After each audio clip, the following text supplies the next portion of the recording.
back today. As usual, trying to get some really great leadership insight and just some real kind of in-depth, if you like, not even so much in-depth, but just relevant, useful, helpful wisdom about leadership. And today I've got with me a young man from Birmingham, right here in Birmingham, by the name of Nathan Dennis, also known as Skippa.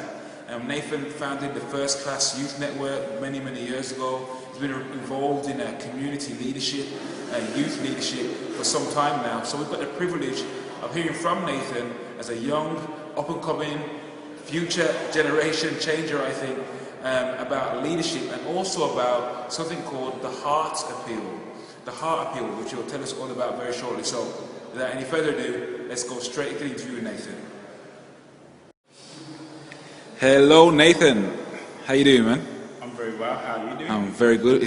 I've been looking forward to this particular occasion, just to share with you someone who's been a great friend to myself over the years, so much in common, and just to see you rising up and doing what you're doing in Birmingham is a fantastic example to all of us, I believe. We're going to talk about leadership in a bit, Nath, but before we get to that, just tell us first of all a bit about yourself, about your journey perhaps, and the fly you've got in your hand there. For me, my name is Nathan, also known as Skippa, as you know. I'm managing director of an organisation called First Class Youth, CIC, which is a community interest company. It's all about engaging with the young people in the community on behalf of public sector clients and private sector clients, helping us find creative and innovative ways to engage with hard to reach or hard to engage communities. Also do public speaking to empower and engage with people to say, you know what, be the best that you can be the dream that you want to be.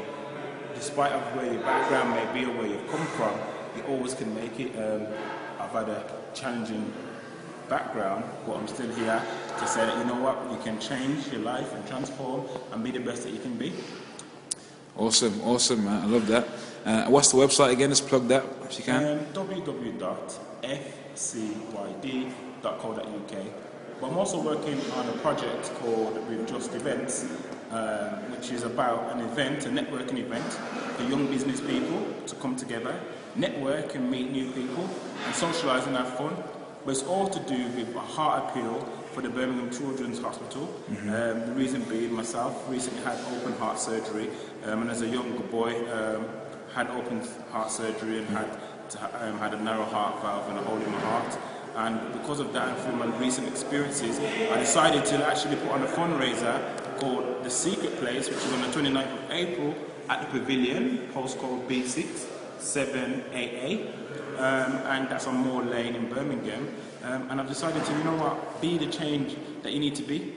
A lot of the times you see situations, circumstances, that you can change, but you know what? I've said, you know what, I'm going to be the change I want to be. That's correct, man. And Gandhi said it, and I'm trying to do it, and I'm here trying to be.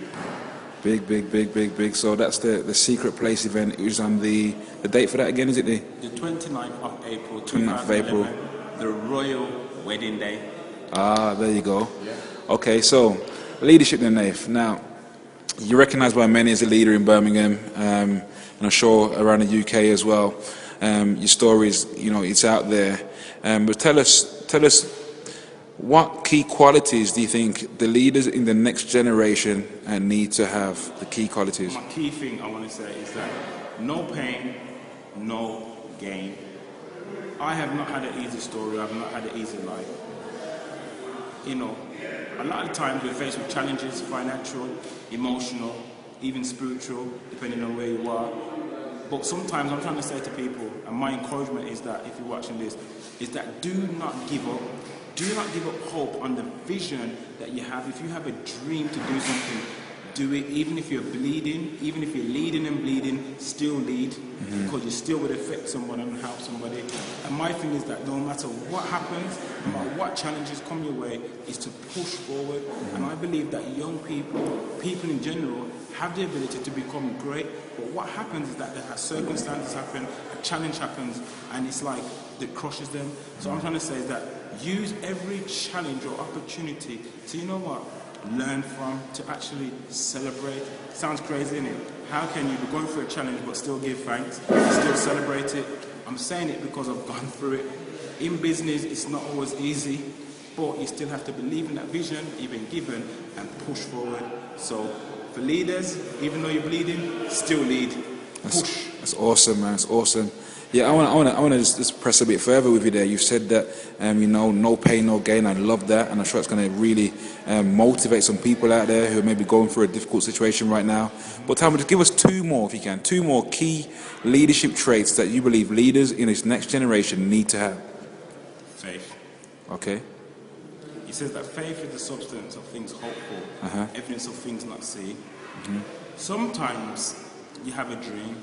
Sometimes you have an unction that you want to do something and you want to do something great. And sometimes with your natural eyes, you cannot see the resources, you can't see how. But sometimes faith is that untapped thing. It's like the sight of the heart. And I want to say to people not to focus on what you can necessarily see with your eyes, but what you can see with your heart, which sometimes activates you to go in faith. And I'm trying to say to people, use faith, believe in faith. Faith in other words could be like taking a risk. Faith, important to pull it to you. It's great. And one more? Love. Okay. Ultimately, love what you do. Don't just do something because you want to do it. End of the day, I love engaging with young people. I love what I do. I set up the company because it was a passion. It was birthed out of a passion. Don't do anything that you don't love, because at the end of the day, you would fall down. Because when the going gets tough, I'm telling you, sometimes you need that passion of love to really, you know, help you get through it. Work with love. Have faith. Have love. And remember that sometimes no pain, no gain. That's awesome. Skippa. 2011. I want to big up and respect ErrolLawson.com. We're going to take this nation, boy. Later.